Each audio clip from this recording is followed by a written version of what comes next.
Sorry.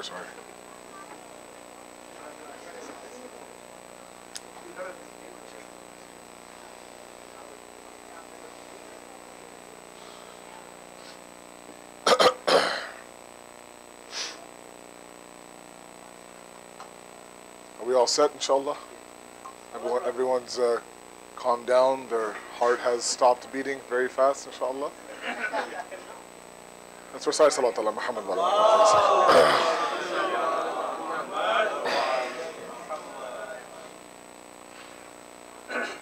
أعوذ بالله من الشيطان الرجيم بسم الله الرحمن الرحيم الحمد لله الذي لا يبلغ مدحته القائلون ولا يحصي نعماءه العادون ولا يؤدي حقه المجتهدون الذي لا يدركه بعد الحمم ولا يناله غوص الفطن ثم الصلاة والسلام على أشرف الأنبياء والمرسلين العبد المؤيد الرسول المسدد المصطفى الأمجد المحمود الأحمد سيدنا ومولانا أبي القاسم محمد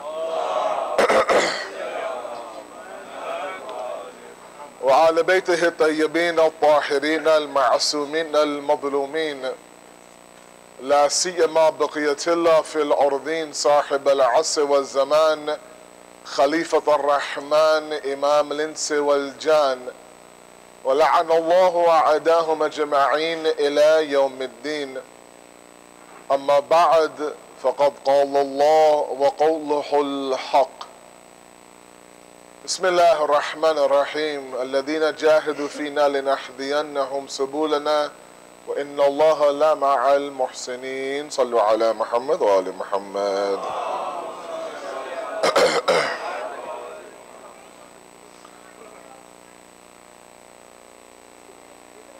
One of the elements when it comes to our discussion on this gap that it seems to be getting wider between the generations and between the parent and the child is the way that each generation communicates. And in my experiences in talking to different families and talking to different youth and different parents, there are some fundamental similarities that occur between each case. And one of them is that either group doesn't like the way the other group communicates with them. If it's the parents that don't like the tone of the child, the fact that they seem to be disrespectful in their tone, then it is the child that complains that all I hear from my parents is negativity. They have a very aggressive tone towards me. If the parent mentions the fact that, Moulana, my child speaks to me like I'm one of their friends and not their parents, then the child constantly complains that the parent talks down to me constantly. It makes me second guess my confidence and my self-esteem.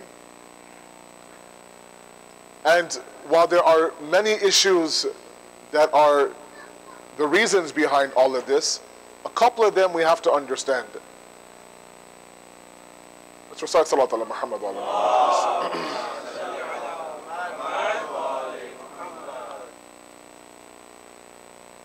You see, and this is not news to anybody here. Each generation, be it the millennials of today, those of you who are from 18 to 30 or a little bit younger than 18, and my respective parents, you have to understand how each generation works. For example, my kids in the audience, my millennials in the audience, you have to understand what generation your parents belong to and how they were raised in their respective countries. And the way that they were raised was that, at least I'm assuming that's how it was generally speaking, was that there was this element of fear that they had with their parents. And that fear was out of respect, of course. And the parents used that fear to kind of bring up the child and instill certain values inside of them. So I remember speaking to my father, marhum, and asking him, how did you communicate with his father? And he would say there was no such thing as communication with my father.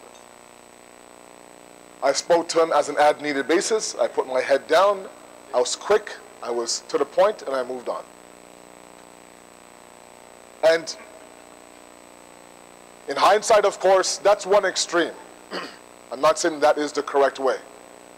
But that's what the generation that your parents belong to are coming from. That's what they know. The same applied to the ulama as well. Many of my elders mentioned the fact, and I mentioned this in Bayt al-Qaim several times, that this culture, this nature of discussing things with the alim wasn't there in their generation. The alim would read a majlis, and you wouldn't have the courage to go up and talk to the alim. Ask him for further clarification. Question, God forbid, where the hadith came from. That culture wasn't there. That's on one side. To my parents, to understand how your child communicates today is that you have to understand that they are open communicators.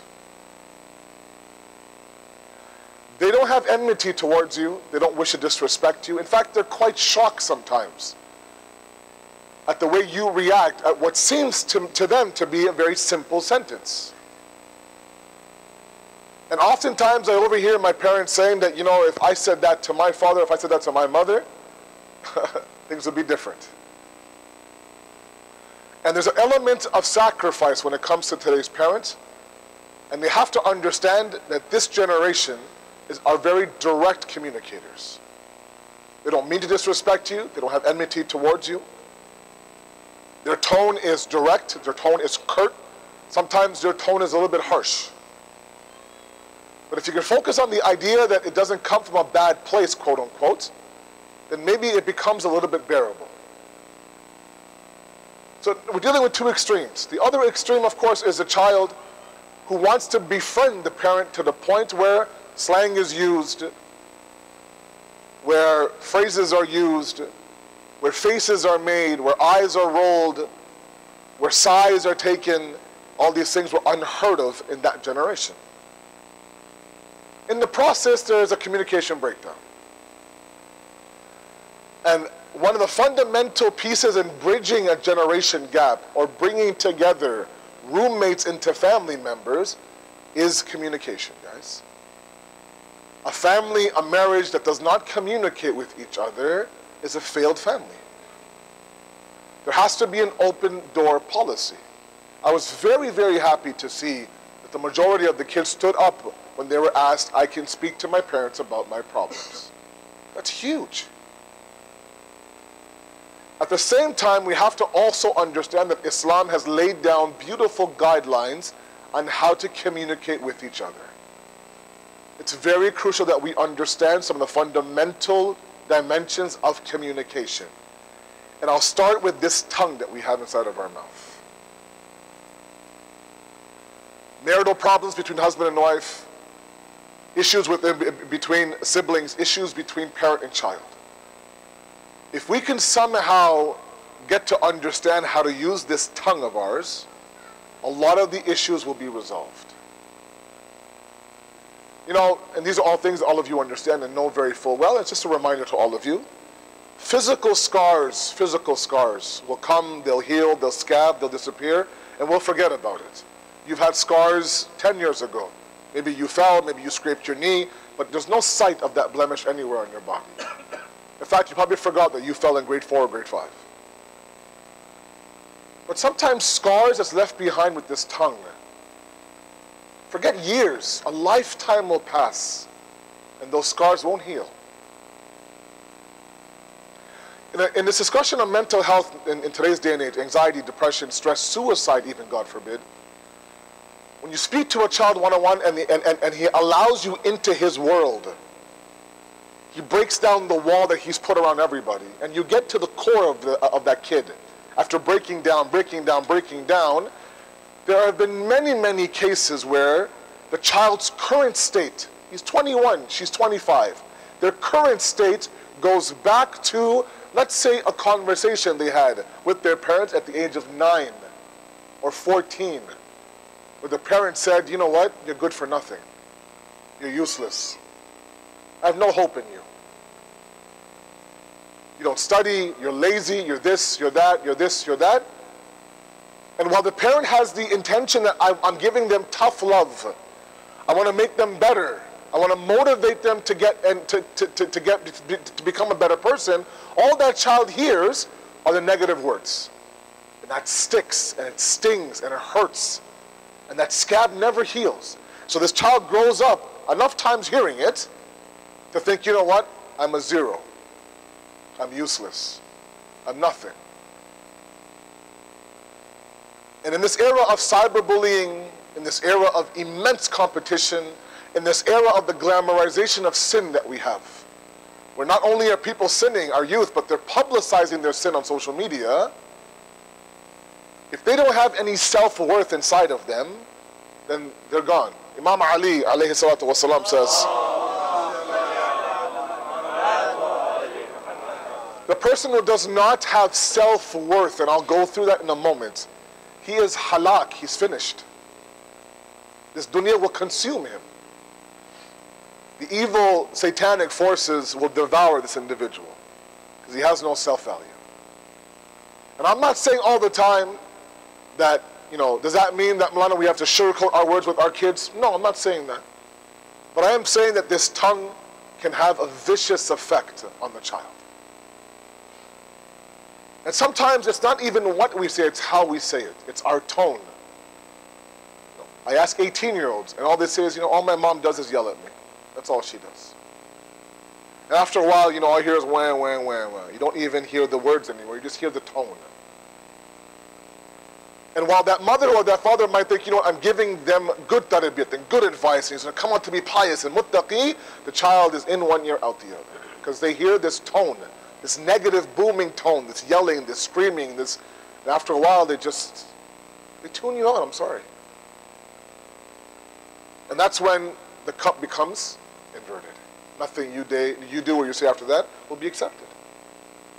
Look at the way that our fourth Imam, Imam Zain al-Abidin alayhi salatu wasalam,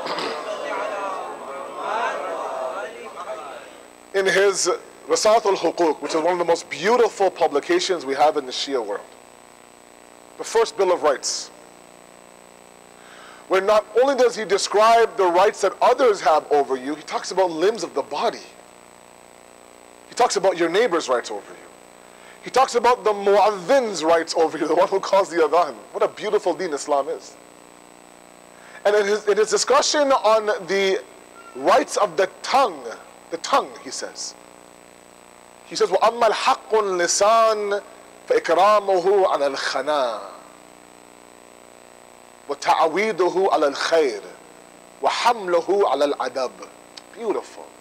He says, you should know that the right has the tongue over you. You should not use it for obscene language. It's far too noble to be used for obscene language. وَتَعْوِيدُهُ عَلَى الْخَيْرِ, and accustom it, train it to do what? To do good. وَحَمْلُهُ عَلَى الْعَدَبِ, and teach it and give it how to be adab, how to be respectful in your tongue. Sometimes, we form our akhlaq based on the person's akhlaq in front of me. If the person is fire, I become more fire. If the person is cool and collected, I become cool and collected. If the person is jahil, we show them our jahalat. If the person is an alim, we show them our ilm. And all we become is a reflection of the person's akhlaq in front of me.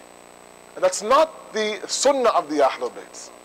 The Ahlul Bayt had their own akhlaq, and they never relied on the akhlaq in front of them.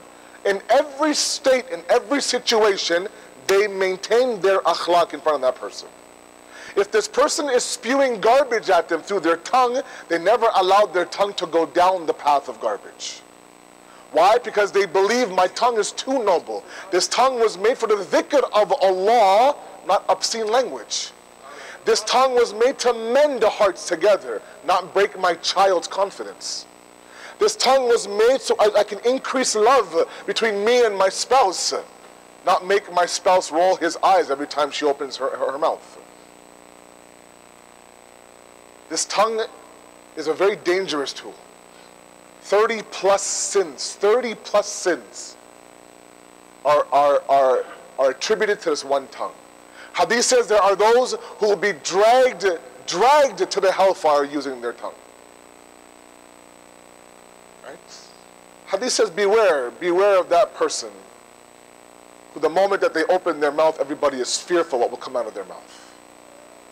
At the moment that in the Q&A or discussion they have that mic in their hand, and was like, oh my God, hold your breath, here it comes. And the communication has to be a reflection of your own self-respect. Imam Ali, alayhi salatu wasalam, it's one of my most beautiful, it's my favorite traditions that I have. A very small 4-word hadith, but so powerful. Talks about the tongue. He says, جِرْمُهُ صَغِيرُ وَجُرْمُهُ ثَقِيلُ. Its jirm, its size, its mass, the tongue is small. How big is the tongue? This big? But its jurm, its weight, its sin, its crime is thaqil, it's very heavy. Small mass, but a very heavy sin. Don't ever underestimate the power of your tongue. Don't think for a moment that I said what I had to say, I feel better, and inshallah the person took it the right way. You have no idea what effect your words might have on the person in front of you. Right? The fact that there were parents who stood up when I asked them they feel disrespected by their children is an outright shame. It's embarrassing. Because the level of respect that Islam teaches us for our parents, I don't think any other religion out there teaches. After Allah, it says, وَبِوَالِدَيْنِ إِحْسَانًا. After Allah, then be good to your parents. So the first thing in our communication is let's watch our tongue. It doesn't matter if the child is 5 years old or 15 years old. Okay? We don't have any right as parents to demean, demoralize, destroy the child in front of me with our tongue. Even if your niyat is good, even if you want to build him up, I know it's tough love, Moulana, but he'll understand 10 years from now. He may never understand. You may be stripping him of a little bit of confidence that he has left. Okay? In the world of tarbiyat, the ulama of akhlaq say one of the best things to do when raising your children is instead of yelling and screaming and giving a dhamkiya and threats, is remove your love away from them for a little bit. Just back your love away a little bit. You know, it's the law of love that we have, right? Look at the law of love that Imam Ali alayhi salam has in Dua Kumail. He has every sallu ala Muhammad wa ala Muhammad. And I want to bridge this piece of Dua Kumail to the parents and the kids. When it comes to sometimes, how do we punish our children, you'll ask me, if we can't raise our voice, if we can't say these words? Inshallah, we'll get to that. He says what? He says, صَبَرْتُ عَلَىٰ عَذَابِكَ فَكَيْفَ أَصْبُرُ عَلَىٰ فِرَاقِكَ. Law of love now, law of love. Law of love. If you've determined that this is my beloved, and all of you love your children, and all of you love your parents. All of you stood up that I love my parents. He says that if I am able to endure punishment from you, Allah, I'll endure the punishment. I'll take the lashes. I'll take the fishar al-qabr. I'll take all of that. No problem. How do you expect me to endure separation from you? Punishments are easy, right? In the world of Imam Ali, punishments are easy. You take the whipping, you take the lashing, you move on. But the fact that now, because of my actions, Allah has what? Separated himself from me, that for Imam Ali is very difficult to manage. And when it comes to tarbiyat of your child, you should love them so much that to the point where when they do something that will upset you, and they're bound to do something that will upset you because they're kids, instead of you lashing out and timeouts and this grounding and that grounding and give me your phone, just take a step back from them. Be a little bit cold with them. Reduce the degree of love that you have with them. It's okay for them to feel it. Because eventually what they'll do is, They'll come back to you and they'll say, Mama, can you forgive me? And you'll say, I forgive you. Right? It's a mother's heart. She forgives. And then he might ask or she might ask him, Mama, are you still upset at me? Are you still disappointed with me? Right? Sometimes, my mother, and her ears must be burning right now this weekend, but we all four of us, I have 4 siblings. We're all, mashallah, over 6 feet. And my mother, Bichari, she's typical 5 foot, right? So physical punishment from like 14 on wasn't effective for her, Bichari. She said, what's the point of hitting you if I get hurt myself on my hand? Although she never raised her hand on me. But the one thing that my mom did very effectively was the silent treatment. Oh, that killed us. I said, please, let me just talk to us, please. Just talk to us, please. Right? She's such a loving mother, but when she was upset, she could tell, and she would just say salam and move on. And you'd rather her hit me than give me a silent treatment. Because that love that she always shows now for a moment, for that one day, the 10 hours, a few hours, is away, and you just feel this emptiness. That is more effective than lashing out with your tongue with your child. All they hear is a tone. And if nothing else, you should see yourself above that tone. I hope this makes sense to you. You should see yourself above that tone. Allah subhanahu wa ta'ala is commanding Nabi Musa, go back to Fir'aun and talk to him about Tawheed. فَقُولُوا قَوْلًا لَهُ لَيَّنًا. Speak to him, to Fir'aun, but with a soft tongue, Musa. With a naram lahja, as they say in Urdu.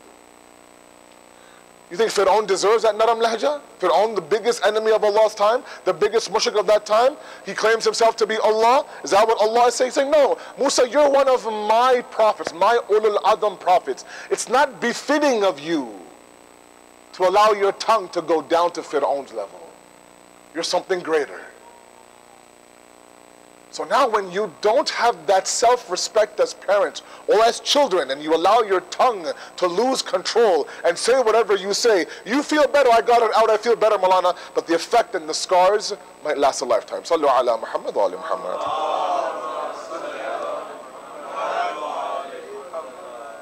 It's vital that we understand this. Please, to my parents out there, don't underestimate the power of the tongue. You're dealing with a very highly sensitive generation. And they are individuals who are consumed with trying to impress you. They may not show it, they may not say it to you, but the moment that you show the slightest little bit of respect for them, their world is made.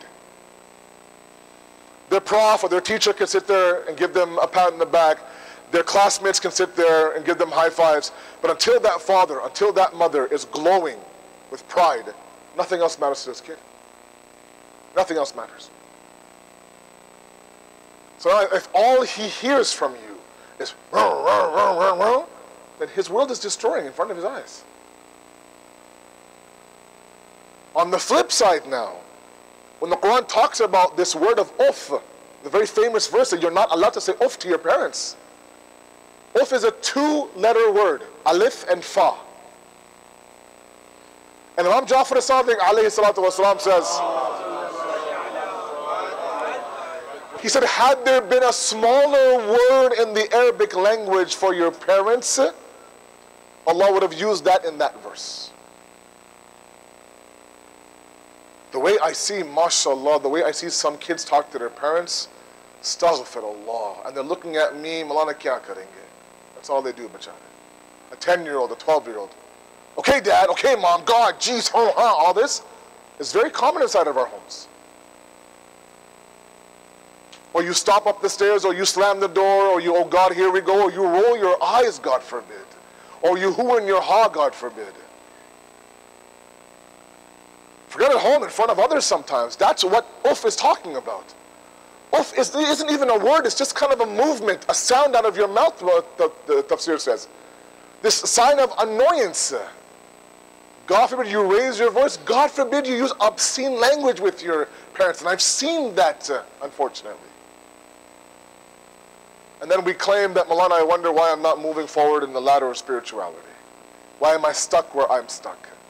And the ulama always say that if you find yourself stuck in the ladder of taqwa and spirituality, and you don't find yourself moving forward for many, many times, the first thing you have to examine is, what is my relationship with my parents like? Because when my parents are radhi with me, when they're happy with me, Allah is radhi with me. When parents are not razi with me, Allah is not razi with you. It's a very simple equation. You cannot gain proximity to Allah unless you treat your parents with respect. And the basic level of respect is your tongue. Is your tongue. Parents are talking to the child. The back is turned, they're walking away from their parents. MashaAllah. It's very unfortunate. And one of the fundamental problems is communication. And we have to understand why it's so important for us to make sure that we have a proper tongue. Sallu ala Muhammad wa ali Muhammad. The second point I want to make is, and I touched on this a little bit, is that there's a very fine line between self-worship and self-worth. Okay? It's a very, very important point. I think I've made a BQ a few times. One is, as they say in Farsi, khud parasti. One is khud pasandi. It's a barik, very thin line between the two. Islam rejects one, accepts the other. Islam says you are not to feel like you are so worthy that you begin to worship yourself. That's shirk. That's a disease of the soul. Neither are you supposed to kill yourself, destroy yourself, stop on yourself to the point where you are not worthy to yourself. No. Self-worth. And sometimes at a very young age, the building, the construction of the self-worth starts from the base. And that base is given to you by your parents. There's a video I saw. Sometimes these videos are sent to me, and they're very nice videos. I think it's gone viral. You might have seen it. There was a father and a daughter, a very young daughter, I think 6, 7 years old. And they're doing their morning routine, brushing their teeth, getting ready for school. And he's holding her, and they're both facing the mirror. And he says to the daughter, repeat after me. I am beautiful. She says, I am beautiful. He says, I am smart. She says, I am smart. He says, nobody is better than me, and I'm not better than anybody else. And she says, in a very cute, the 6-year-old tongue, I am not better than anybody else, and nobody is better than me. Right? I will be somebody one day. I will be somebody one day. And it's a cute video. It's such a beautiful exercise. So building the self-worth inside your child, when he understands that I have worth inside of my home, and again, tomorrow's lecture will be about that. Worth inside of my home, he or she won't go outside the home looking for acceptance from anybody and everybody. Be it a female, be it a male, be it a tribe, be it a group of friends that you know are bad news, but they make me feel like I belong. They don't hammer me and bash me and destroy me and talk down to me. And sometimes you can pick this up, right? I mean, when you have kids that are very quiet inside of your homes. Moulana, he used to be very talkative, but he's become very khamush mizaj. He's in his corner room all day, I have no idea. I think school's stressing him. I think his teachers are stressing him. Maybe you're stressing him. Sorry. Maybe you've caused that inside of your child. Maybe he feels no matter what I say inside my home, no one listens to me. What's the point of me talking? I can't get one sentence out, and my mother or my father will interrupt me. Give me a voice. Let me at least talk and let you know what I'm feeling. Self-worth. It's extremely important to make sure that we have this concept of self-worth. Now, how can we build that self-worth? Well, there are many, many tools. One tool, inshallah, that you can all apply. Sallu ala Muhammad wa ali Muhammad. And that tool is khidmat and service to mankind. It is a different topic altogether. But I like the fact that some of the parents that I know in this room, they're involved, mashallah, in the center, and they have their children involved as well. There are many, many of you parents who have taken or are going to take your child, let's say, to Iraq, or for ziyarat, or for Hajj, let's say, for example. Give them this nature of doing khidmat to people, of serving mankind. If that means that you take your child to a soup kitchen, if that means that you take your child and you fundraise some money for a well in Africa, if that means that you're part of some blanket drive for Syria, if that means that you're feeding the orphans of Iraq, whatever the case may be, give them this idea that, look, because of you now, maybe a child has fresh water in Africa. Because of you, maybe a child might go to bed warm tonight because of a blanket. Because of you. Now this person, what ends up happening is this child, 10, 15-year-old, begins to work for a service that's beyond them, outside of them. It doesn't, I'm sorry, it doesn't require a plaque with your name engraved on it, doesn't require an awards day, a shabash, a talia. No, this is fi sabilillah. Right? No one knows all that stuff. I'm not there for that.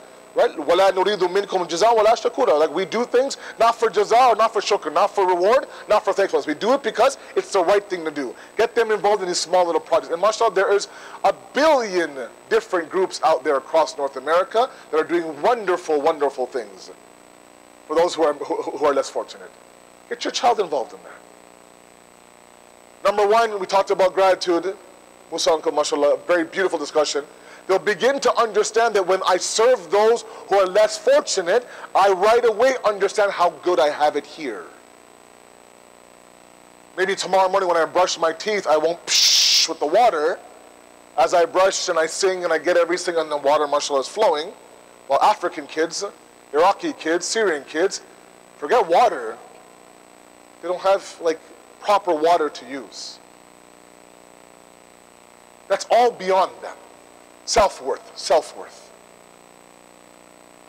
On the flip side, another point I want to make, inshallah, and we'll close with this, inshallah, is this. That giving the child some confidence in their deen, and I don't mean to be kind of, all over the place. It's not all over the place. It all goes back to the idea of self-worth. The example I use in the Ashra and Bayt al-Qam, I use it here as well. The problem that we have right now is that the deen of Islam has become a little bit filtered down, watered down for us. And we're falling into traps that other religions have fallen into. And that is that, to water down the elements of the deen so you can accept the deen. Right? Otherwise, the deen is too hard. Who's going to give khums, Moulana? Who's going to follow a marja, Moulana? Right? Who's going to fast in this heat? Who's going to go for Hajj? Who has $10,000, for example? Right? Who can wear hijab in this corporate America environment? So you're looking for loopholes, looking for the Sharia to become lax a little bit, looking for things, to filter down. So, you'll ask the same, you ask a different alim the same question, hoping for that loophole answer, mashallah. Because the deen, we believe, was brought down to fit my life standard. And that's one of the biggest mistakes that we make.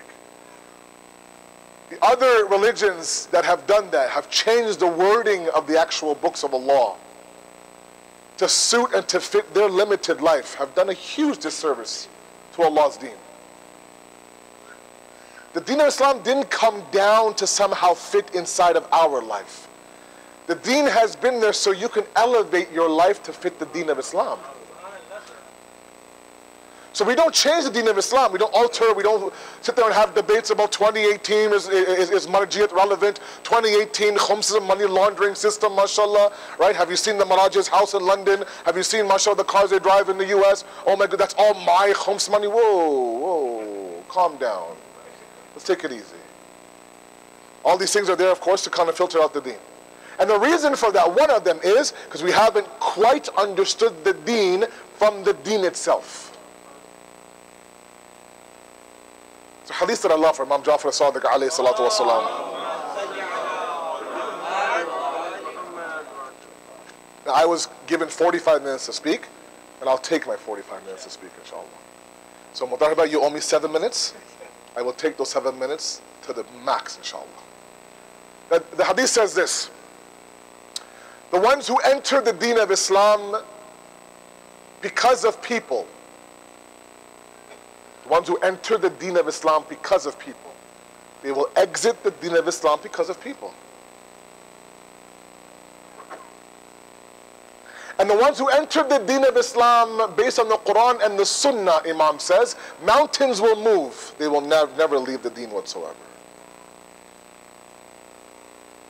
The Quran and the Sunnah. The Rahabar's letter to the youth of the West that he sent 2 letters. It's good once in a while to go back and revisit that letter. In there he talks about, and although the mukhatab were the non-Muslim youth, let's say, of Europe and North America, it really was indirectly a message to you and I as well. He says to learn the deen of Islam from its actual original sources. Right? Not from WhatsApp videos, I'm sorry. Not from Pinterest, I'm sorry. Right? Not from other websites. Not from people who have read one chapter of one book, with all due respect. From the actual source. And the example I gave, if all of you recall, in Bayt al-Qaim, the Ashra, was the Kashmir example. And some of you looking around here weren't there for that Ashra. Let me just give this example. Sallu ala Muhammad wa ala Muhammad. Now in the Hawza, naturally we belong to a school that's non-Iranian in nature, so we have, mashallah, 90 plus countries that are representative there. And there is a good amount of students there from Kashmir. Now Kashmir, I've heard, is, mashallah, a very beautiful place. I've never been there, very beautiful place, like Jannat on earth almost. So I want you to imagine that there is this village or this town. I'm losing some of you, mashallah. Sallu ala Muhammad wa ala Muhammad. I think you're thinking about, that tower, that if only we did this, we could have won. The tower's gone and collapsed, inshallah. Let's let it go, inshallah, all right?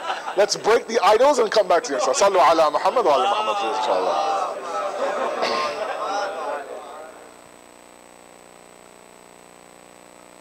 I want you to imagine an area in Kashmir where there's mountains. And from the mountains, there are springs of water that are flowing. And the water runs down the mountains onto the ground. Beautiful, clean, delicious tasting water. And on both sides of this little stream at the base of the mountain, there are homes that are built. Small little neighborhood. And someone takes you to Kashmir to show you this beautiful scene of a mountain, freshwater homes, where people open their front doors and they see beautiful streaming water in front of them. It's a beautiful sight, right? And you're amazed. You take pictures, you take videos.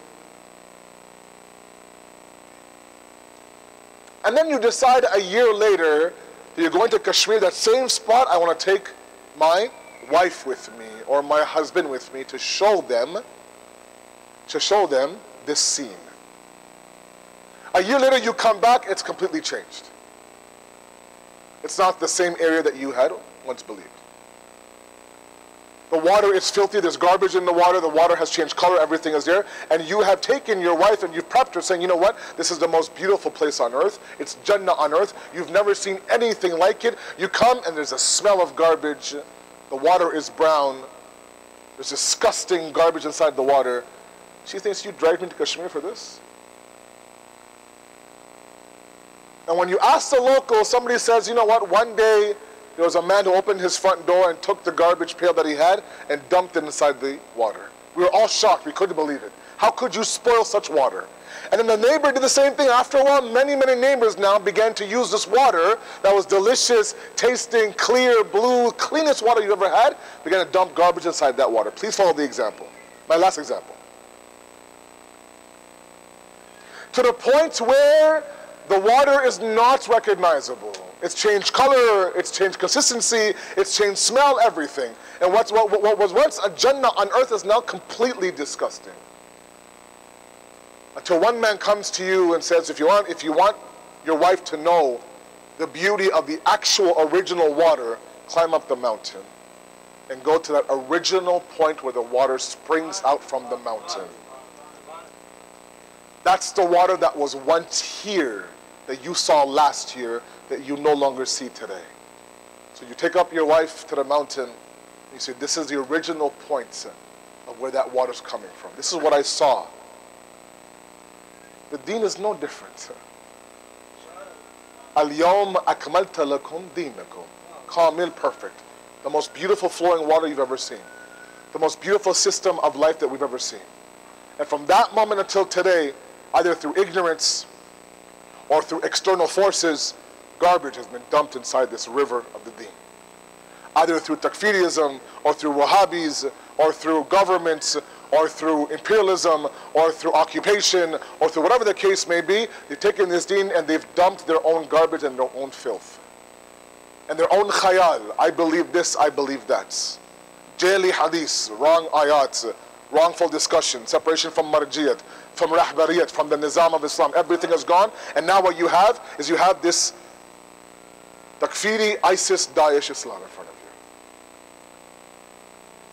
Well, now when one of us, forget others, when one of us hears Allah Akbar, we're expecting a beheading to follow that Allah Akbar. When now if you have a black flag during Muharram outside your city, you have to change that to red because somebody might think it's Daesh. And now when someone comes towards a religion, and if someone is a convert or a revert, and they're, and they're excited and they can't wait, and they think, this is the deen that you talk to me about? I see disunity, I see beheading, I see bloodshed. I see the idea that if you're either with us or we behead you, if you're non-Muslim, we hate you. If you're a kafir, you're wajib bi-qatl. If my neighbor is a Jew or a Christian, I can't talk to him. If you're from this village or that village, I can't marry my daughter to you. If you're Syed, with all due respect, I can't marry. If you're not Syed, I can't marry. And he's like, can you please tell me where this beautiful deen is? Until you go back up the mountain to the original source. And that source is the Quran and the Ahlul Bayt. The Quran and the Ahlul Bayt. And if we blame our Sunni brothers for leaving the Ahlul Bayt, we get blamed for leaving the Quran. Unless we're able to revisit that original source of the deen, those two sources, Quran and the Ahlul Bayt, then our version of the deen will be that stream of water that's unrecognizable. And that hadith of Imam Hussein's that he prophesied many, many years ago, where he said that there'll come a time where the deen will be completely filled, like a glass of water will be completely filled. And over time, man will take that deen and empty it out to the point where the deen before the arrival of our son, the Mahdi, will be an empty bottle of water with trickets of water inside of it.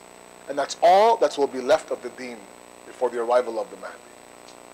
What was once a beautiful, full bottle of water is now an empty bottle. Like I said, you can see it here. That there was once water in this bottle. The water is no longer there. And this all is a process that we need to do inside of our homes to build some confidence inside the deen of your children. These kids are not yet sold on the deen yet. One point I want to make and then we'll end, inshallah. Sallu ala Muhammad wa ala Muhammad. Shahid Mutahari has a beautiful example, and then we'll end with this. He says that, I want you to imagine, all of you are with me, inshallah? All of you, yes? Alhamdulillah. I want you to imagine that you are extremely hungry. Extremely hungry. Your head is hurting, your legs are shaking, you're getting dizzy. And after many, many hours in this state, somebody comes and presents to you a plate of food. At that moment, you're not going to say, okay, well, this is not good for me, that's deep fried, this is high in fat. You'll consume it. You won't count calories. You won't watch your portions. You say, look, man, I'm starving, I'm just going to down this really quickly. He says that the souls of this generation are starving to believe in something. And whatever is presented to them in the most beautiful manner, they will not look at, is it right, is it wrong, is it logical, is it illogical, does it fit my aql, does it make sense or not? They will simply believe in it because they're starving to believe in something. And with all due respect, the atheist movements, the SBNR movement, spiritual but not religious, the idea of organized religion being a hinder in our life, all of those are plates of food that's being presented to our youth in the most beautiful fashion. professional, academic, all these things. But they're hollow inside. But the kid's too hungry to see this is not good for me. He's just starting, he wants to consume it. How many parents do I get calling me saying that my son today, Moulana, has announced that he's atheist? Main kya karun? And meanwhile, when you go and talk to that child, he doesn't know what atheism is. He just knows, you know what, atheism sounds good to me. The blogs are well written. The videos are very professional. They sound like they know what they're talking about. They're using big terms in italics. It must be right. In italics. Meanwhile, we don't present the deen properly. It all goes back to confidence in your deen and having confidence in yourself, inshallah. We ask you, Allah subhanahu wa ta'ala, Ya Allah, to accept our ibadat, inshallah, and forgive our sins. We ask you, Allah subhanahu wa ta'ala, to give us that yaqeen in our deen to move forward in a time of speculation, inshallah.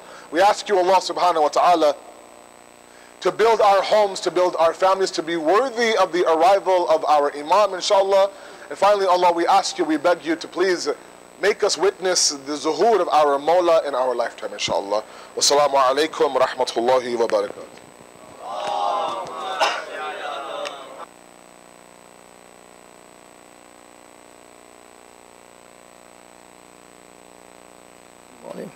Yes, good. So brothers and sisters, now this session will be followed by the same format that we did before, but a little different. We're going to show the questions first, the 3 questions from this lecture. So we need to sit in our teams again, so make sure we're sitting together with same team colors. So let's quickly move fast and go into your team corners, please. And yeah, Beta, can you move this on the side? Just move it here, just drag it there, yeah, okay? Heavy?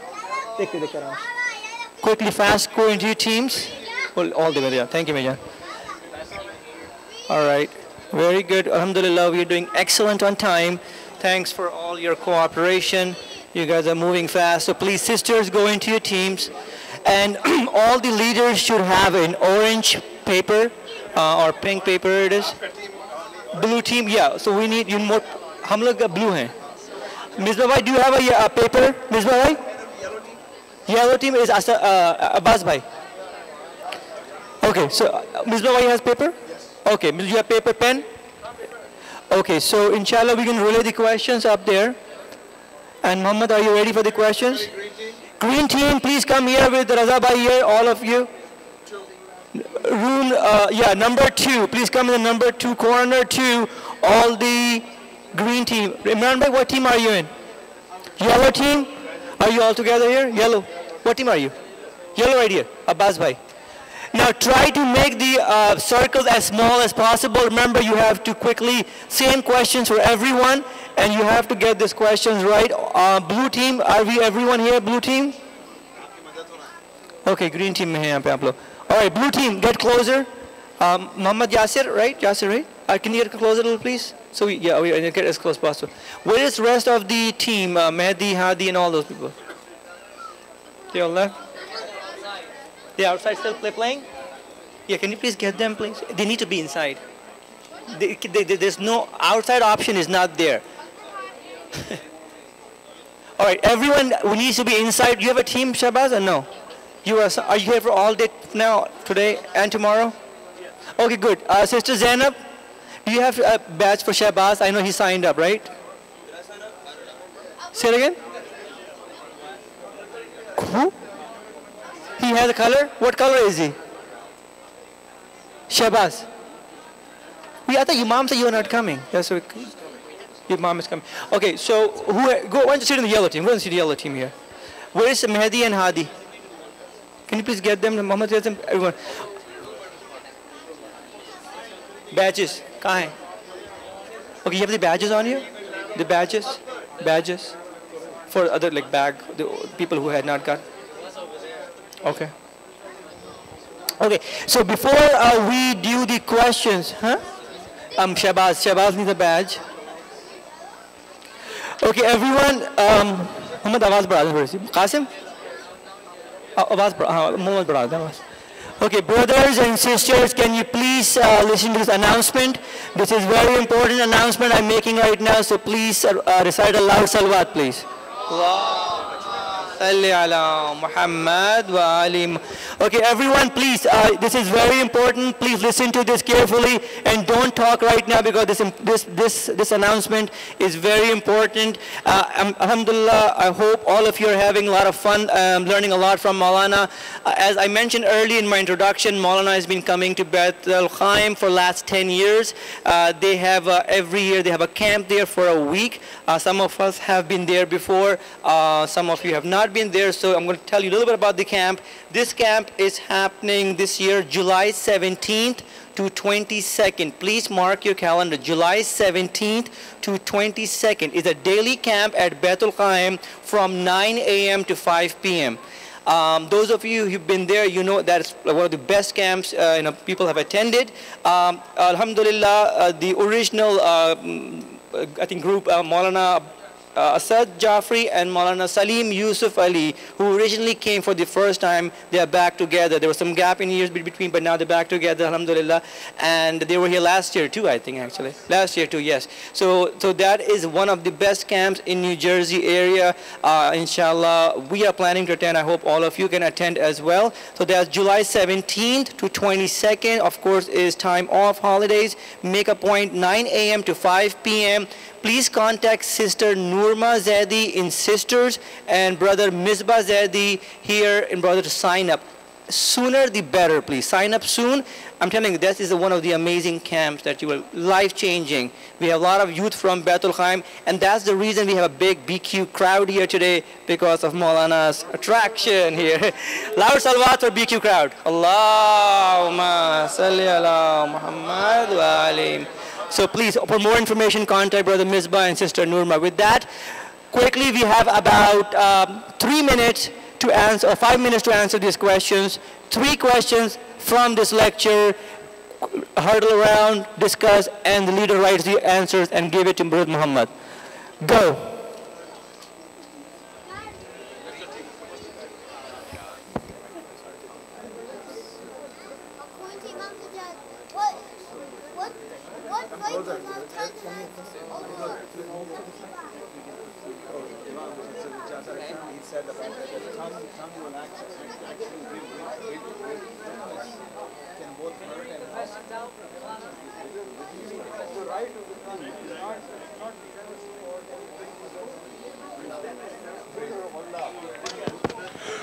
So sorry, I've been asked to read the questions out very quickly, please. It's sorry. Number 1, it says, according to Imam Sajjad alayhi salam, what right does our tongue have over us? Number 2 is, why is it important to foster self-worth inside today's child? And number 3 is, what are 2 sources that can be used to correct our understanding of the deen and once again capture the essence of Islam? They're very easy questions. You're welcome.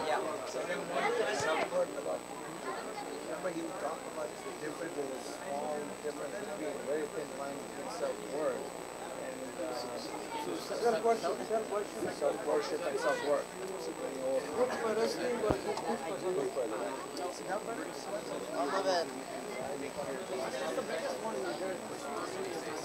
So why is it important though? So why is it important? The question is, why is it important? Give them confidence.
Quran and Ahlul Bayt.